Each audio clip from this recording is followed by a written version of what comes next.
Skrulls are infiltrating your planet. They're shapeshifters. Okay, prove you're not a Skrull.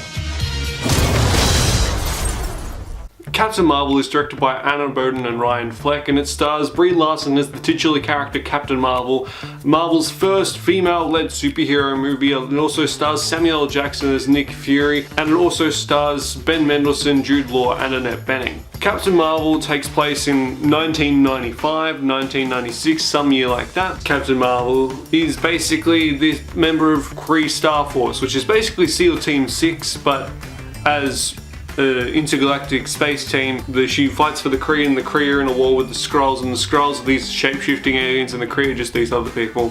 And one day the Vias gets kidnapped by the Skrulls, and she ends up in an escape pod landing in a blockbuster on Earth.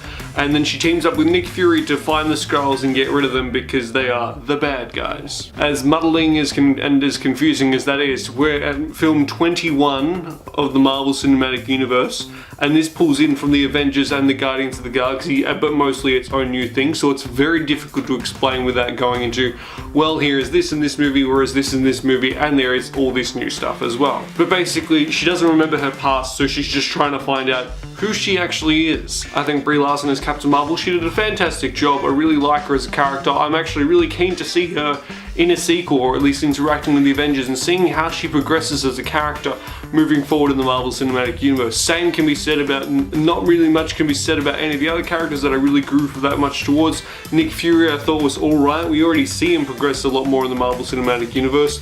Clark Gregg we had a little cameo of. He did a great job there. But Ben Mendelsohn I think did a great job. I think it'll be really interesting to see the Skrulls developed further in like a later Marvel movie. The action I think is well done for the most part. The Kree Star Force, the action involving them in the first act is well done. And the car chase, train chase sequence I think is also well done with the action as well. But I think towards the end the action becomes increasingly more CGI and becomes a lot less interesting. There's a fist fight with Samuel L. Jackson, which is very clearly just a stunt double because Samuel L. Jackson is so old. He can't move that quickly as one would think, and you just don't see his face. It's like all shot from behind, or his head is covered or something, or he's just doing very basic movements. The Skrulls I thought were really good. I thought it was really cool. Their makeup was amazing, and I really liked how they presented them as, oh, these guys are like a legit threat. And I thought the Kree was also well done as well. I thought Jude Law was alright. I think his character could have been developed a lot better. He felt very empty and very, it didn't feel like him and Captain Marvel had that much of a connection at all. I'm going to touch on some of the things that I thought weren't that great about Captain Marvel, because I think it's fine for the most part. It's well done, but there are just things that are really bugging me about this movie, and I just got to talk about them. I would say that the structure of the movie is not well structured. I think it was the best way to structure this movie. There's a couple of times where it just feels really lazy exposition to the audience because Captain Marvel can't remember her memories. There's like a montage of where they go through her memories, and you look at the memories and you just go like, this is such a lazy way to reveal the memories to the audience. You could have done it in such a more nuanced way, such a better way as well. It could have been like a recurring thing throughout the movie instead of just this big montage. I thought the humor, a lot of it was misplaced. For starters, I was really taken aback. I just thought that the first scene where Captain Marvel's is in, she tells like about 4 or 5 jokes. I'm just like, I'm all for her having jokes. I was sort of hoping for a lot more of like you didn't have to joke all the time is what I'm saying, I guess. It felt like there were too many jokes and not all of them hit. I did like some of the couple like observational, just like, they were just shots and it was like, observational sort of humor jokes. And one thing I really had a huge problem with in the movie is that characters just simply got from one place to another because the story needed them to.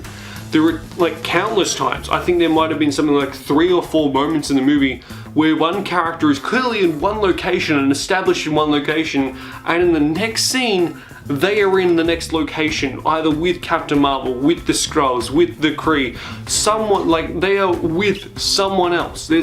For example, I will take the earliest thing I can think of in the movie. So in the final trailer, you see Captain Marvel riding a motorbike down, and she ends up at a bar, and her and Nick Fury talk, right? All right. The very scene before that is Nick Fury back at SHIELD headquarters, and he says like, "Oh yeah, we got like, you know, someone matching a description riding a motorbike," and he's like, "I'm gonna, you know, go there." And then all of a sudden he just appears at the bar before Captain Marvel arrives there. It feels just, for the most part of this movie, it's a slightly wasted opportunity. They had a really cool potential to tell like a very non-linear story.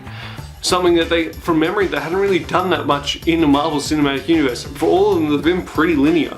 Captain Marvel presented herself as a very non-linear character, with her memories being lost. You could play with the memories cutting in, back, out of the movie. And they do a little bit of that. It feels like they're trying to do that. And it feels like there's a huge potential for this movie to be fantastic. But it's not. It's fine. I had a decent time with it. I'm not going to, you know, go back to this movie as one of the great Marvel movies of all time. I'm not going to even go back to this movie and say that it was one of my, you know, top 10 Marvel movies. It's probably ranking in my lower half for the 21. So I will just say Captain Marvel is an overnight rental. Have you seen Captain Marvel? What did you think of it? Let me know in the comments down below. Like the video if you enjoyed it, and subscribe to become one of the Platypus. And I'll catch you guys later. Bye. Well done, you made it to the end of the video. Why don't you click on one of these two videos for more content, or subscribe, so just be reminded of when I upload, so you know, subscribe. That'd be great.